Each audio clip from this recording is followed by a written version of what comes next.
মোথাবাড়িতে দুই গোষ্ঠীর মধ্যে সংঘর্ষের পর আজ সেখানে যান বিজেপি রাজ্য সভাপতি তথা কেন্দ্রীয় মন্ত্রী ডক্টর সুকান্ত মজুমদার। সেখানকার বাসিন্দাদের সঙ্গে কথাও বলেন তিনি। তাদের অভাব অভিযোগ শুনে প্রতিকারের আশ্বাসও দেন। সাম্প্রদায়িক রাজনীতিতে যারা ইন্ধন যোগাচ্ছেন তাদের তীব্র সমালোচনা করেন তিনি।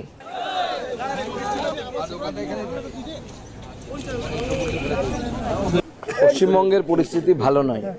প্রথমত আমি সবাইকে এই অনুরোধ জানাবো যে আপনারা শান্তি বজায় রাখুন।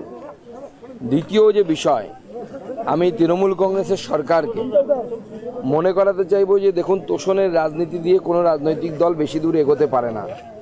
যে সাম্প্রদায়িক শক্তি ফসফস করে ফনা মেলছে পশ্চিমবঙ্গে, আগামী দিনের ভয়ঙ্কর রূপ আমরা দেখতে পাচ্ছি। আগামী দিনে আরও হয়তো ভয়ঙ্কর রূপ আমরা দেখতে পাবো।